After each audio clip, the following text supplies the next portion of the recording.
Jadi kalau Anda ingin mengukur dengan menggunakan iman, banyak ayat-ayat Quran memberikan gambaran kepada kita.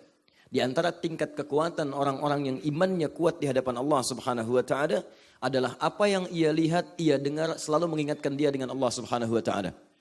Itu yang diantaranya diisyaratkan di Quran surah ketiga Ali Imran ayat 190 sampai dengan 191. Inna fi khalqis samawati wal ardi wa ikhtilafil laili wan nahari la ayatin li ulil albab. Alladzina yadhkuruna Allaha qiyaman wa qu'udan wa 'ala junubihim. Di balik penciptaan langit dan bumi, pergantian siang dan malam, itu akan ada tanda. Perhatikan baik-baik. Tandanya disebut dengan ayat.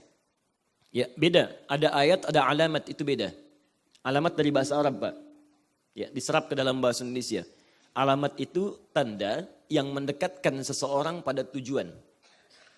Jadi kalau Anda sudah tahu alamatnya, maka semakin dekat Anda ke tujuan. Di mana alamat Masjid An-Nur, maka disampaikan, oh jalan Bendi sekian, sekian, sekian. Begitu Anda tahu alamatnya, semakin dekat ke tujuan. Anda belum tahu alamatnya, maka berputar Anda untuk mencari tujuan yang dimaksudkan. Tapi kalau disebutkan ayat, ingat betul ini ya, ayat, maka tidak disebutkan khususnya dalam bahasa Arab, kecuali tanda yang mendekatkan makhluk kepada Khalik. Tanda yang mendekatkan seorang hamba kepada Allah Subhanahu wa ta'ala. Karena itu isi Al-Quran kenapa disebut dengan ayat? Al-Baqarah berapa ayat? Ali Imran berapa ayat? Karena setiap Anda baca Al-Quran menjadi semakin dekat Anda dengan Allah Subhanahu wa ta'ala. Tidak percaya silakan. Ibu berwudu buka mushaf baca Al-Quran. Akan ada suasana hati tersendiri. Seakan-akan ada kedekatan yang berbeda antara kita dengan Allah Subhanahu wa ta'ala. Bahkan nanti ada orang yang mendengar ayat saja dibacakan, itu bertambah keimanannya, semakin terbangun tawakalnya kepada Allah Subhanahu wa taala. Quran surah ke-8 ayat yang kedua. Wa idza tuliyat 'alaihim ayatuhu zadatuhum imana wa 'ala rabbihim yatawakkalun. Ada orang-orang yang kalau dibacakan ayat Quran kepadanya, imannya bertambah. Ada yang menangis, ada yang terharu, ada yang bergetar, wa 'ala rabbihim yatawakkalun, dan semakin dekat hubungan tawakalnya dengan Allah Subhanahu wa taala. Dekat. Ya, dan yang paling menarik, nanti Allah tidak sekedar menghadirkan kedekatan lewat ayat-ayat yang tertulis.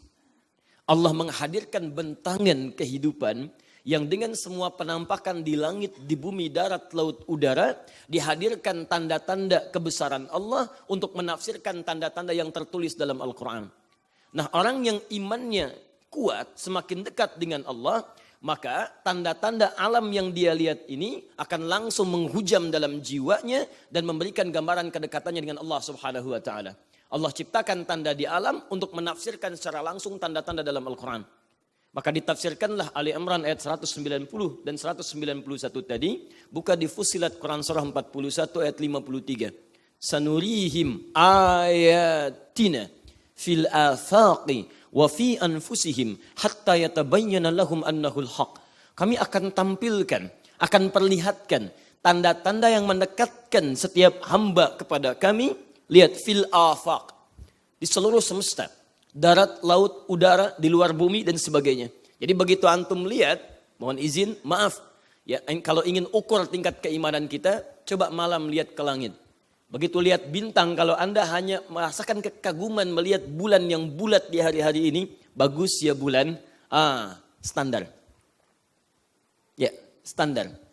Tapi kalau Anda sudah berkata, Masya Allah, begitu indah ciptaan Allah, menjadikan rembulan, begitu bulat sempurna sinarnya. Keimanan Anda luar biasa di situ. Lihat bintang, ingat Allah. Lihat bulan, ingat Allah. Nah, ada di antara tempat-tempat yang Allah tetapkan menjadi sinyal kehidupan bagi setiap masa, di situ ujian keimanan kita. Maka difirmankan, siru fil ardi, fanzuru kaifa kana akibatul mukadzibin. Jalan-jalanlah, silahkan jalan-jalan di muka bumi. Di jalan-jalan itu sunnah, Bu. Pak, gak pakai sunnah. Ya, sunnah. Silahkan jalan-jalan. Tapi jalan-jalan seperti apa yang sunnah? Harus diteruskan. Boleh silahkan. Kalau Anda ingin jalan-jalan silahkan. Tapi lihat kalimat Qur'annya. Fanzuru kaifa kana akibatul mukadzibin. Silahkan jalan-jalan, tapi cari tempat-tempat yang bisa menguatkan iman. Di antaranya cari peninggalan orang dulu yang durhaka kepada Allah Subhanahu wa taala diabadikan tempat itu sebagai pesan bagi kita. Jangan berlaku lagi seperti itu. Makanya Nabi pernah menekankan, Anda silahkan kalau mau rihlah. Kata Nabi, la tasyuddu rihal. Jangan Anda menguatkan keinginan untuk jalan-jalan, rihlah illa li thalathin. Kecuali pada 3 tempat. Jadi kalau Anda ingin jalan-jalan, 3 tempat ini yang paling utama. Tapi kata para ulama, bukan 3 tempat ini jadi batas. Kalau ingin jalan harus ke 3 tempat ini saja, bukan. Maksudnya 3 tempat ini contoh yang paling mulia. Kata Nabi, Masjidil Haram, ke Masjid Al-Haram, Masjid Hadza, Masjid Nabawi, wa Masjid Al-Aqsa. 3 tempat. Kata para ulama, kita boleh melihat batasan masjidnya, tapi yang paling penting adalah lihat sinyal di hadis itu, membahas secara ma'nawi. Kenapa diarahkan ke 3 tempat itu? Karena hanya 3 tempat itu ketika kita hadir di dalamnya, iman kita meningkat kepada Allah Subhanahu wa taala. Maka hadis itu kata para ulama hadis adalah analogi. Kalau Anda ingin jalan-jalan ke beberapa tempat, silahkan investasikan dana yang Anda dapatkan dari Allah Subhanahu wa taala sebagai titipan, tempat-tempat yang bermanfaat yang bisa meningkatkan iman. Jadi kalau Anda silahkan, ya, ada waktu untuk luang jalan, untuk refreshing, gak ada masalah. Tapi cari tempat yang bisa menguatkan iman. Kalau ke tempat-tempat yang tidak ada manfaatnya untuk apa? Ya, Anda habis tenaga, habis waktu, habis dana dan sebagainya.